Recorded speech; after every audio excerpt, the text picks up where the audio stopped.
Kicked out at 18, my sister and I found a hidden tunnel in the woods. What it became saved us. If you've ever been told your life was over before it even began, if you've ever been handed a box with all your worldly possessions and pointed toward a door, then this story is for you. Hit that subscribe button because we're going to talk about what happens next. The silence in the hallway was the loudest thing I had ever heard. It was a specific kind of institutional silence, the kind that's not empty but full of held breaths, unspoken rules, and the humming of fluorescent lights that never, ever turn off. For 10 years, that hum had been the soundtrack to my life. Today, on my 18th birthday, it was playing me out. Mr. Henderson, the facility director, stood by the heavy steel door, his keys jingling with a sound that was both a promise of freedom and the clank of a closing cage. He wasn't a bad man, just a tired one, his face a roadmap of other people's crises. He held a cardboard box. My box. Inside was everything the state acknowledged I owned. 3 changes of clothes, a worn copy of a book my mom used to read to me, a cheap digital watch, and a bundle of intake forms that documented my journey from a scared 8-year-old to a legally recognized adult who was, in this exact moment, about to become homeless.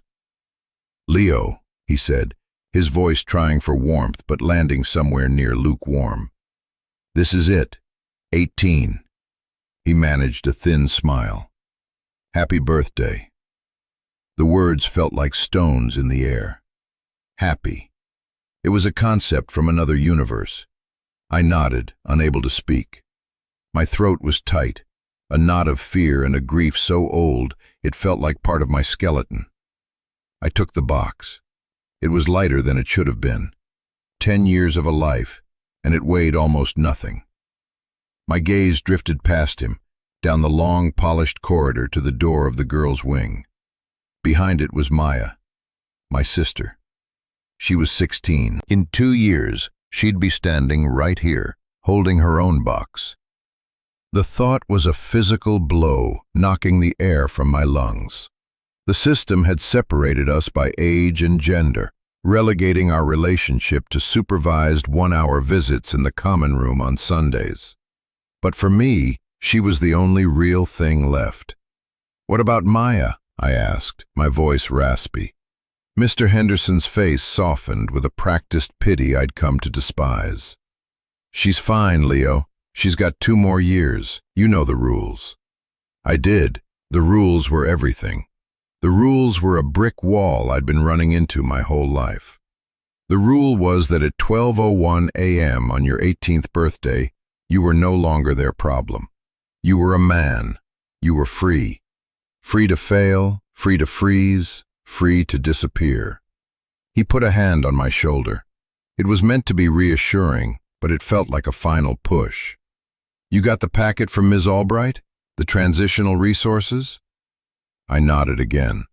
A packet, a list of shelters, job placement programs that were always full, and advice on how to apply for food stamps. A manual for surviving on the absolute edge of society. It was in the box, sitting on top of my life. "Go on, son," he said, pulling his hand back. "Don't look back." That was the one piece of advice I couldn't take. My entire life was back there, in a room down the hall, probably staring at the ceiling and counting the seconds until I was gone. As the steel door clicked shut behind me, the sound was deafeningly final. The hallway silence was replaced by the morning chill of the outside world. The air smelled of damp pavement and exhaust fumes, a sharp contrast to the recycled antiseptic air inside. It smelled like a terrifying, indifferent kind of freedom. I stood on the steps of the Northgate Youth Authority Center, a place that had been my prison and my only home, and held my life in a cardboard box. I was 18. I was an adult, I was utterly, completely alone, and I had 2 years to build a world big enough for my sister to land in, or we would both be lost for good. The meeting with Ms. Albright was in a downtown office that smelled of stale coffee and desperation. The walls were a color I called institutional beige, a shade designed to be so neutral it erased all emotion. She was a good person trapped in a terrible system, her desk a fortress of files, each one a story like mine. She had kind eyes but a permanently tense set to her jaw, the look of someone who fights losing battles every single day. She had been my caseworker since the beginning, since the day they came to our apartment after the accident. She'd seen me cry, seen me rage, seen me shut down completely. Now she was seeing me out. "Leo," she began, folding her hands on top of a manila folder with my name on it. "First, I know this is a lot, but you're a smart kid. You're resilient."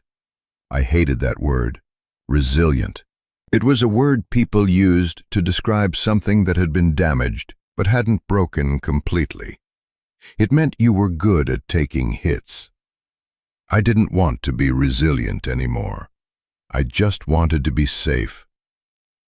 "I have your final transitional stipend," she said, sliding a thin envelope across the desk. It contained a few $100s, enough to cover a bus ticket to nowhere and maybe a week in a roach-infested motel. "And I have something else." She paused, pulling another much thicker envelope from her drawer. It was old, the paper yellowed at the edges, sealed with a waxy, official-looking stamp. My name was written on the front in a shaky, unfamiliar hand. "This came to our central office years ago," she explained, her voice low. "It was from your maternal grandfather after he passed. The instructions were very specific. It was to be held in trust and given to you on your 18th birthday, not a day before." My grandfather. I barely remembered him. A tall, quiet man who smelled of sawdust and pine needles from a weekend visit when I was 5. He lived somewhere far away in the mountains. My mom used to talk about him, about the strange, isolated life he led. After she died, we heard he'd passed away too. Another loss in a sea of them. My hands trembled slightly as I took the envelope. It felt heavy, ancient. "What is it?" "It's a deed," she said softly. "And a letter. He left you his property, Leo. A house and 5 acres of land in a town called Havenwood." A house. The word didn't compute. It was like she'd said a spaceship or a dragon. People like me didn't get houses. We got packets. We got shelters. "A house?" I whispered. "But the state, they told us we had nothing. No family, no assets." "They were technically correct," Ms. Albright said, her expression grim. "The property is complicated. According to this, there are significant back taxes owed, almost 10 years' worth. The county has a lien on it. It's scheduled for a foreclosure auction in 90 days. The hope that had flared in my chest died just as quickly. Of course, there was always a catch. It wasn't a home, it was a debt. It wasn't a gift, it was a trap. "So it's not really mine," I said, the flatness returning to my voice. "It's the county's." "Not yet," she countered, leaning forward. "And this is where it gets more complicated." She slid a business card across the desk. It was crisp and white, embossed with a corporate logo, Ridgeline Development Group. They've been trying to acquire the land for years. It abuts a state forest, prime real estate for one of their luxury cabin resorts. They know about the lien. They've made an offer. She named a number. It wasn't a fortune, but to me, it was astronomical. They would pay all the back taxes directly to the county, and the remainder would go to you. It's enough to get you and Maya a decent apartment, set you up for a year or two if you're careful. My mind raced. An apartment, a real place, a door with a lock that I controlled, a bedroom for Maya. No more common rooms, no more scheduled visits. A life. It was the easy way out, the sensible path. "What's the catch?" I asked, because I knew there had to be another one. "The offer is only good for the next 72 hours, she said. "They want to close the deal before you have time to think, before you get any other ideas. You sign the papers, the money gets wired, the house is theirs. You walk away clean. If you don't sign, you have 90 days to come up with, well, a lot of money for the taxes. If you can't, the property goes to public auction, and you'll likely get nothing. Ridgeline will just buy it then, probably for less." 72 hours, 90 days. The numbers spun in my head. They were giving me an escape hatch, a clean break. All I had to do was sign away a place I'd never seen, a memory of a man I barely knew. It was the logical choice, the only choice. But as I looked at the old yellowed envelope in my hands, a strange feeling washed over me. A stubborn, illogical flicker of defiance. This was the only thing anyone had ever left me. My only inheritance besides a legacy of loss. Could I just sign it away without even seeing it? "Where is this place?" I asked.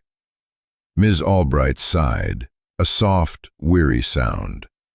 She knew what I was thinking. She'd seen this brand of desperate hope before. She unfolded a map and pointed to a small dot in a vast green expanse of paper. "It's remote, Leo. A long bus ride from here. There's not much out there." "Is there a bus that goes there?" She nodded slowly. "One a day. Leaves at 6 a.m. I stood up, the cardboard box under one arm, the heavy envelope in my hand. "Thank you, Ms. Albright, for everything." "Leo, think about this," she said, her voice laced with genuine concern. "Take the deal. Get a fresh start. Don't go chasing ghosts. There's probably nothing out there for you but a falling down shack and a lot of heartache." I looked at her, at the beige walls, at the city outside the window, a place that had no room for me. Then I looked at the envelope. It was the only mystery I had left. "Maybe," I said, "but it's mine. For the next 90 days at least. I have to see it." I had to know what I was giving up. The bus ride was a journey through descending layers of civilization. We started in the concrete heart of the city, all steel and glass and noise, then moved through sprawling suburbs with their identical houses and manicured lawns. Then the suburbs thinned out, replaced by strip malls and gas stations, and finally, those too fell away, leaving only rolling fields and dense patches of forest. The bus was old, the seats cracked vinyl, the air thick with the smell of diesel and dust. I sat by the window, Maya asleep with her head on my shoulder. Getting her out for the trip had been an ordeal. I'd had to cash in half of my meager stipend to bribe a night shift orderly and forge a weekend pass claiming a family emergency. The guilt gnawed at me, but the thought of leaving her behind was worse. She was so pale, so thin. The institutional food, the lack of sunlight, the constant low-grade stress, it was hollowing her out. She deserved a sky that wasn't framed by a barred window. She deserved a home. As she slept, she looked like the little girl I remembered, before everything fell apart. Her dark hair fell across her face, and her breathing was soft and even. A rare moment of peace. I felt a surge of fierce, desperate love for her. She was my anchor, my purpose. Everything I did for her. I looked out the window as the landscape grew wilder. The trees were taller here, the hills steeper. We were climbing into the mountains my mother had talked about. The phone in my pocket buzzed. It was a cheap, prepaid burner I'd bought, my only link to the world. A text from Ms. Albright. The offer from Ridgeline expires tomorrow at 5 p.m. They need your answer. Please be smart, Leo. I switched the phone off and shoved it deep into my pocket. The pressure was a physical weight on my chest. Be smart. Everyone's definition of smart seemed to involve me giving up. The bus wheezed to a stop at a crossroads marked by a single peeling sign that read Havenwood. There was no station, just a gravel shoulder and a weathered wooden bench. The driver grunted, "This is you," and pushed the door open with a hiss of air brakes. We were the only ones who got off. The bus pulled away, its red taillights shrinking in the distance until they were gone, leaving us in an overwhelming silence, broken only by the wind rustling through the pines. The air was different here. It was clean and sharp, smelling of pine needles and damp earth. It was cold, colder than in the city, and the sky was a vast, unforgiving gray. We stood on the side of the road with my cardboard box and Maya's small backpack. We were two tiny figures in a giant, indifferent landscape. "Is this it?" Maya asked, her voice small. She clutched the strap of her backpack, her eyes wide as she took in the endless trees. "This is it," I said, trying to sound more confident than I felt. According to the map, the property was about 2 miles down a dirt road off the main highway. 2 miles felt like 100. We started walking. The dirt road was more like a trail, rutted and overgrown. The box was awkward and heavy, its corners digging into my side. Maya was quiet, her breath puffing out in white clouds in the cold air. The woods pressed in on either side, dark and dense. It felt like we were walking into the past, into a forgotten corner of the world. After what felt like an eternity, we saw it. A rusted mailbox, leaning sideways, half swallowed by weeds. The name on the side was faded but still legible. J. Walker. My grandfather. My mother's maiden name. A path, barely visible, led from the mailbox into the trees. We followed it. And then the house came into view. Ms. Albright's words came back to me. A falling down shack. She hadn't been exaggerating. It was a small, single-story house, built of wood that had long ago weathered to a splintery gray. The roof of the porch sagged dramatically in the middle, looking like one strong wind would bring it down. Several windows were boarded up. Others were just dark, gaping holes. Paint peeled from the walls in long, curling strips, like sunburnt skin. The entire property was being reclaimed by nature. Weeds choked the yard, vines snaked up the walls, and a small tree was growing straight through the porch steps. It wasn't a house. It was a ruin, a monument to neglect. "Leo," Maya whispered, her voice trembling. "This is it? This is our home?" I didn't know what to say. The hope I'd been carefully nursing all day, that fragile, stupid hope, finally shattered. Ms. Albright was right.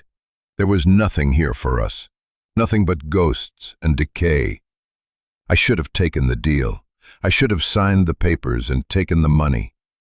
I had dragged my sister across the state on a fool's errand, chasing a ghost story.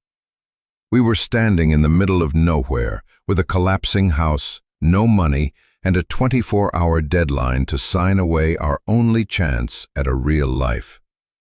The key was in the envelope from my grandfather, tucked inside a smaller, wax-sealed packet.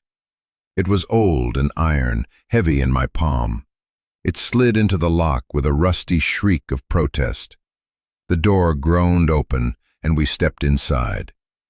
The air was thick and musty, the smell of dust, damp, and time itself. Faint gray light filtered through the grimy windows, illuminating a scene of quiet abandonment. Everything was covered in a thick blanket of dust, and cobwebs draped from the corners like ghostly decorations. But underneath the decay, it was a home. There was a stone fireplace, a sturdy-looking wooden table and chairs in the center of the main room, and bookshelves lining one wall, still filled with books. Most of the furniture was covered in white sheets, their forms like sleeping ghosts. It looked like someone had prepared to leave for a short trip and just never came back. We walked through the small house, our footsteps echoing in the silence. There were 2 small bedrooms, a tiny kitchen with antiquated appliances, and a bathroom where rust stained the sink and tub. In one of the bedrooms, the one I assumed was my grandfather's, a simple wooden desk sat under a window looking out into the woods. The top was clear, except for a single framed photograph, face down. I picked it up and wiped away the dust. It was a picture of a young woman with a bright, laughing smile, holding a little boy's hand. My mother. And me. I couldn't have been more than 4. A wave of grief, sharp and sudden, hit me so hard I had to brace myself against the desk. It was the only photo of her I had ever seen where she wasn't sad. Maya came and stood beside me, looking at the picture. "She looks happy," she whispered. That was it. In that moment, something shifted inside me. This wasn't just a random piece of real estate. This was my mother's home. This was my grandfather's home. It was a part of me. How could I sell it to a corporation that would bulldoze it and turn it into a parking lot for luxury cabins? We spent the rest of the afternoon exploring the property. The 5 acres were mostly wild, dense forest. The trees were old and tall, their branches blocking out the sky. It was beautiful and intimidating at the same time. As the sun began to dip below the horizon, casting long, eerie shadows through the woods, we found it. Behind the house, at the edge of a steep embankment, was a set of heavy wooden doors, set almost flush with the ground, nearly hidden by overgrown bushes and a tangle of thick roots. It looked like an old storm cellar or a root cellar. It was locked with a heavy, rusted padlock. "What do you think is in there?" Maya asked, her curiosity momentarily overriding her fear. "Probably just old jars and spiders," I said, but a strange current of excitement ran through me. The lock was ancient. I found a heavy rock, and after a few solid, jarring blows, the rusted shackle snapped. My hands were scraped and bleeding, but I didn't care. Together, Maya and I heaved the heavy wooden doors open. They groaned in protest, releasing a wave of cool, earthy-smelling air. A set of steep stone steps led down into the darkness. I turned on the flashlight from my phone, its beam cutting a nervous path into the gloom. "Stay here," I told Maya. "No way," she said, her voice firm. "I'm coming with you." I didn't argue. We were in this together. I went first, stepping carefully down the slick stone stairs. The air grew colder with each step. At the bottom, the steps opened into a short, narrow tunnel, its walls lined with fieldstone, damp to the touch. It was maybe 20 feet long. It seemed like a simple cellar, just as I'd predicted. Disappointment began to set in. But then my flashlight beam caught something at the far end. The tunnel didn't end in a solid wall. It ended in another door. This one was different. It was made of heavy steel, with a modern-looking combination lock set into it. It was completely out of place, a piece of the 21st century hidden in a 19th century cellar. A cold dread, mixed with a wild, surging curiosity, washed over me. This was no root cellar. My grandfather had built this for a reason. Leo, what is that? Maya breathed from behind me. The combination. We didn't have it. It was hopeless. I ran my hands over the cold steel, feeling the smooth dial of the lock. Then I remembered the photograph, the one of my mother and me. I had set it back down on the desk, but I remembered the date scrawled on the back in my mother's handwriting. June 10th, 1998. My 4th birthday. My hands shaking, I entered the numbers. 061098. There was a loud, satisfying click. The handle turned. I pulled the heavy steel door open. The beam of my flashlight pierced the darkness beyond, revealing a small, square chamber, about 10 feet by 10 feet. Unlike the tunnel, it was perfectly dry and clean. The walls were smooth concrete. In the center of the room sat a single object, a large, green, military-style footlocker. My heart was pounding against my ribs so hard I could feel it in my throat. This was it. This was the secret. This was the reason for the crumbling house, the unpaid taxes, the isolation. This was what my grandfather had been hiding. The footlocker wasn't locked. I knelt before it, my hands trembling. Maya crouched beside me, her eyes wide. I lifted the heavy lid. Inside, my breath caught. The top layer was cash, stacks and stacks of it, bundled in paper bands. More money than I had ever seen in my life. It had to be tens of thousands of dollars. Enough to pay the taxes 10 times over. Enough to walk away and never look back. My first thought was pure, unadulterated relief. We were saved. The money was the answer to everything. But beneath the cash, there was something else. A large, oilcloth-wrapped parcel. I lifted it out. It was heavy. Carefully, I untied the string and unrolled the stiff, waxy cloth. Inside was a thick stack of letters, tied together with a simple ribbon. On top of the stack was a single envelope, with my name, Leo, written on it in that same shaky, familiar hand from the deed. I opened it. The letter inside was several pages long, the handwriting dense and spidery. I held the phone over it so Maya and I could both read.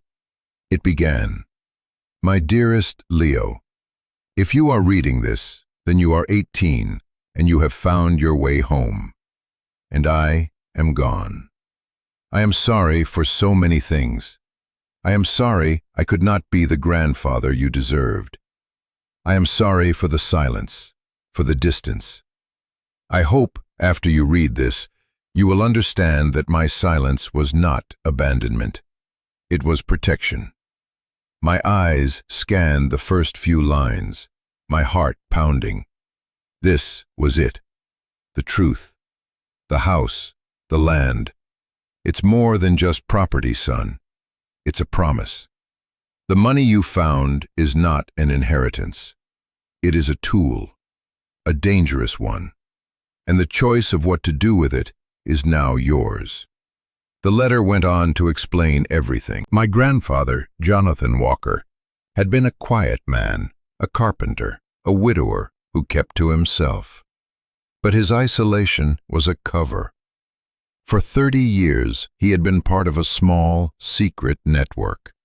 They called themselves the Havenwood Way. It wasn't an organization, just a handful of trusted people who used their resources to help others disappear. They were a modern underground railroad. They helped people, mostly women and children, escape violent homes, abusive spouses, and dangerous situations when the legal system had failed them. The tunnel, the hidden room, They were a way station, a place for people to hide for a night or two on their way to a new life, a safe location far away. He had built it himself after my grandmother died. It had become his life's work. The money in the box was the network's operational fund. It was used for bus tickets, fake IDs, emergency medical care, first month's rent in a new city. It was the currency of second chances. And that, he wrote, is where the trouble started. A few years after your mother passed, a man rose to power in this county, a man named Marcus Thorne. He was rich, ruthless, and he bought influence like other men buy groceries. He started ridgeline development, buying up land, and he didn't like things he couldn't control. He heard whispers about people moving through the county, people who shouldn't be. He suspected me, but he could never prove anything. So he came at me another way. He used his influence to block my building permits, to jack up my property tax assessments year after year. He was trying to squeeze me out, to bankrupt me, to force me to sell him the land so he could tear it all down and search it properly. He knew something was here. He just didn't know what. The pieces clicked into place. The back taxes weren't just a result of neglect. They were a weapon used against my grandfather. And Ridgeline Development wasn't just an anonymous corporation. It was him. It was Marcus Thorne. I couldn't pay, the letter continued, not without using the funds, and that money was never mine to use. It belonged to the next desperate soul who knocked on my door in the middle of the night.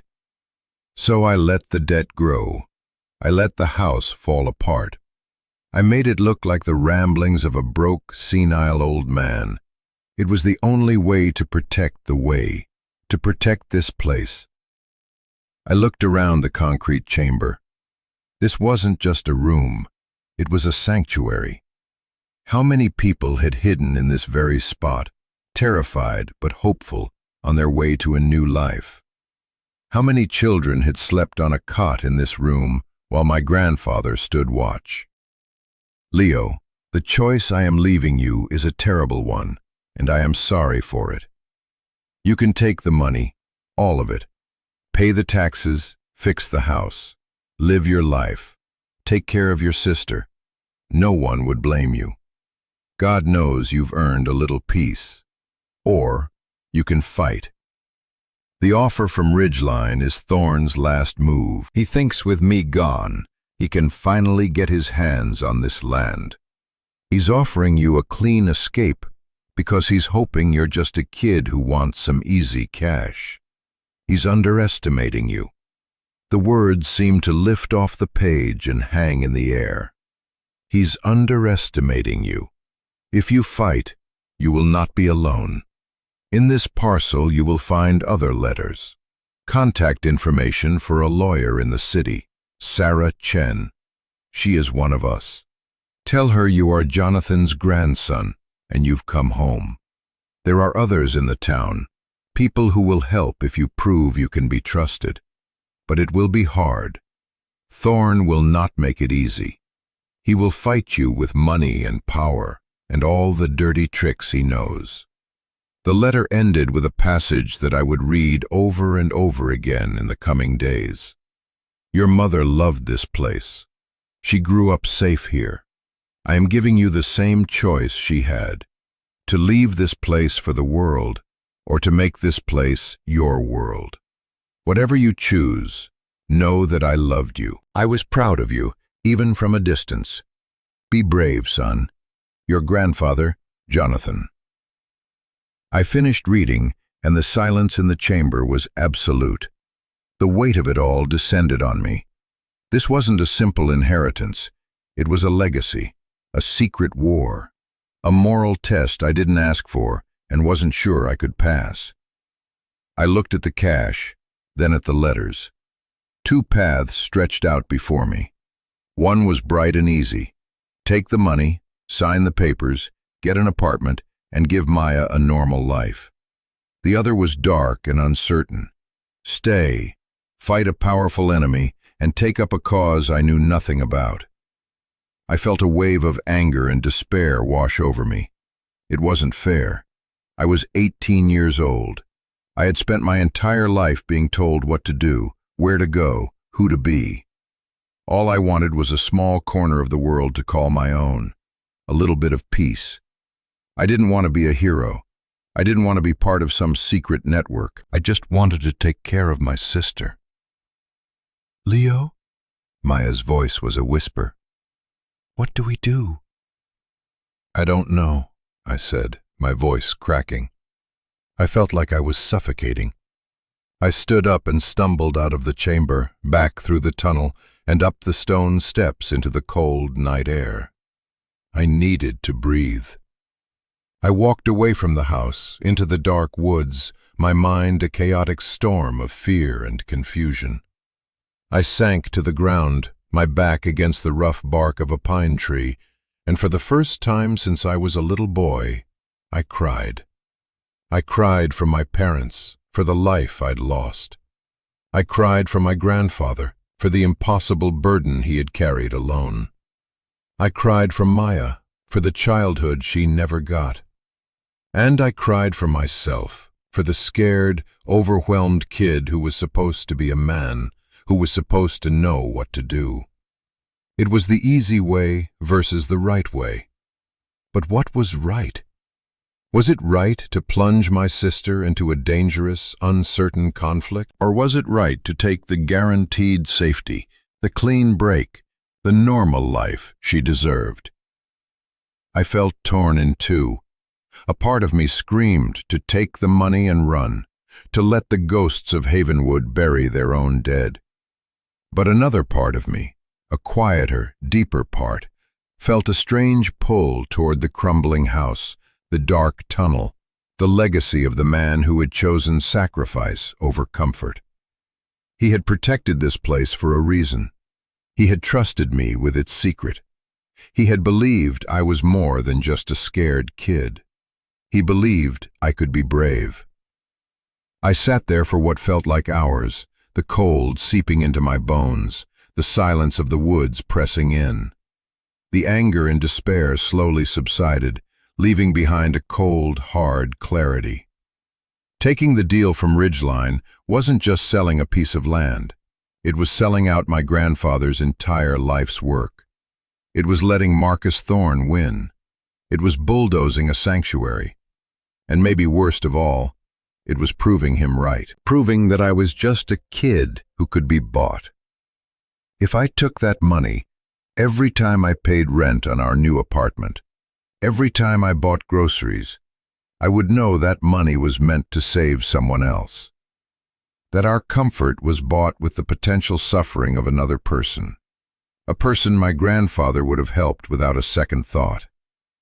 I thought about the system that had raised me, the cold, impersonal bureaucracy that filed you, tagged you, and disposed of you when you were no longer their responsibility. My grandfather had built his own system, a system based on compassion, on trust, on human decency. He had built a haven. How could I let it be destroyed? I stood up, my legs stiff. I walked back to the house. The light from my phone was still on in the tunnel entrance, a faint beacon in the darkness. Maya was sitting on the top step, waiting for me, her face pale and worried in the gloom. She looked up as I approached. "I was scared," she said. "I'm sorry," I said, sitting down next to her on the damp stone. "I just needed to think." We sat in silence for a moment, the vast, starry sky stretching out above us, more stars than I had ever seen in my life. "He was a good man, wasn't he?" Maya said softly. "Our grandfather." I nodded. He was more than good. He was brave. I took a deep breath, the cold, clean air filling my lungs. The decision had settled in my bones. It wasn't even a decision anymore. It was a certainty. It was the only path that felt real. "We're not signing the papers," I said.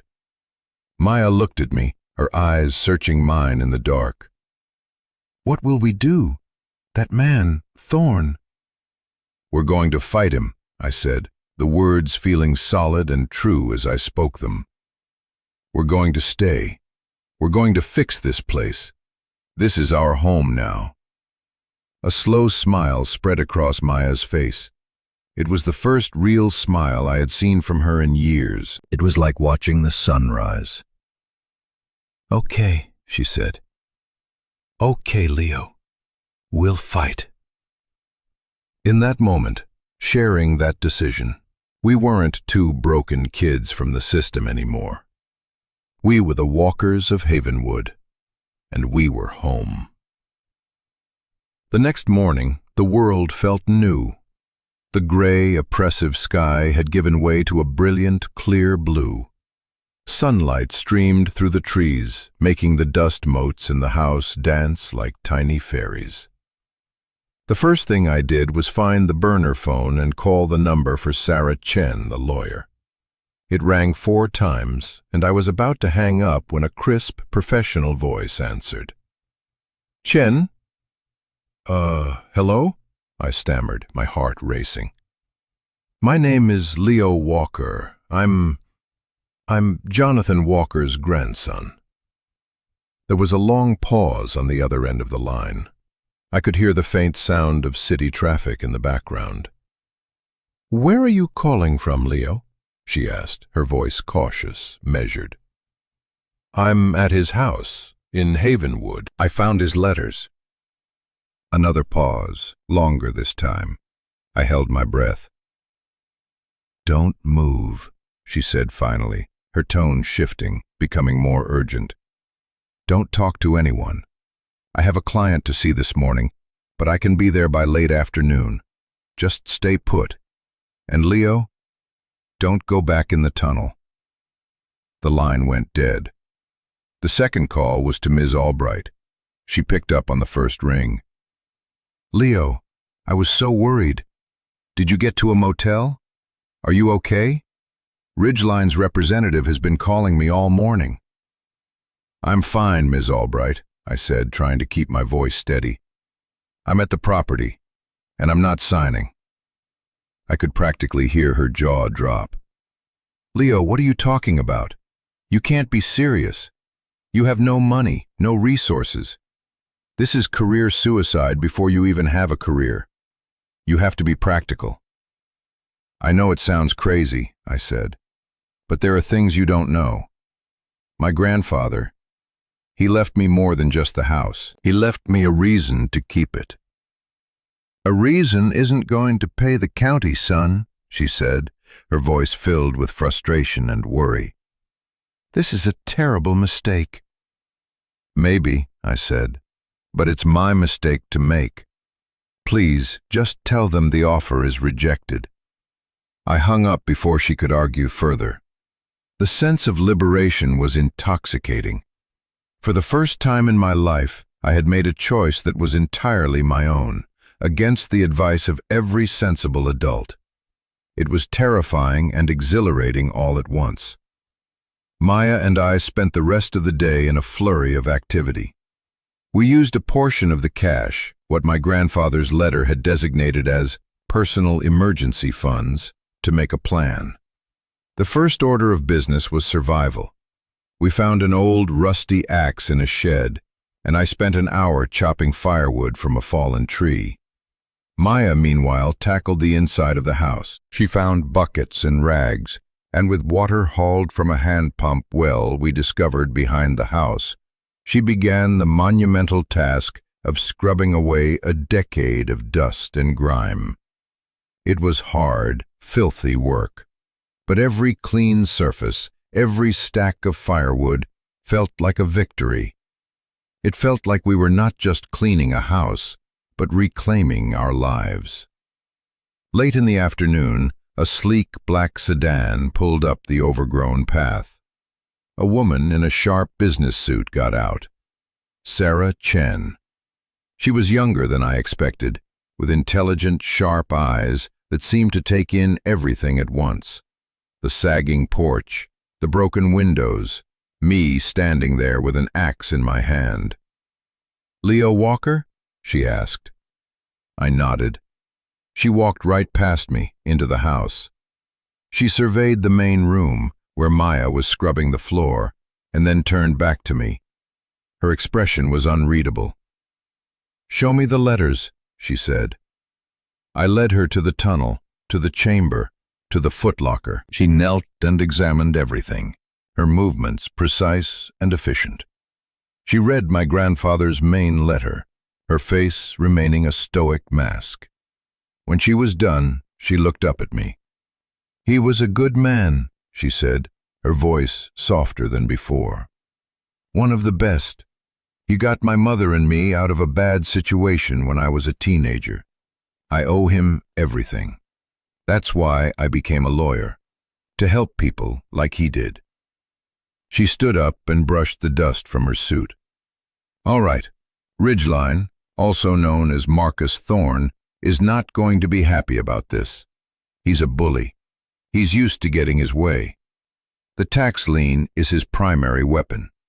So our first move is to take that weapon away from him." She pulled out her phone and started typing. "I'm going to wire a payment to the county tax office first thing in the morning for the full delinquent amount. We'll use the network's funds for that." Jonathan would have considered protecting the hub to be an operational expense. Just like that, the biggest threat, the 90-day deadline, was gone. I felt a wave of relief so profound it almost made my knees buckle. "What happens then?" I asked. "Then," she said with a grim smile, "the real fight begins. Thorne will try other things. He'll challenge the will, claim your grandfather was of unsound mind. He'll try to get the property condemned for code violations. He'll try to intimidate you. He'll try to isolate you. Our job is to be ready for all of it." That evening, just as Sarah was about to leave, another vehicle rumbled up the path. It was an old, beat-up pickup truck. An elderly man with a weathered face and calloused hands got out. He was carrying a cardboard box. He stumped up onto the porch and looked me up and down. "You must be Jonathan's boy," he grunted. "Name's Earl. Lived next door my whole life."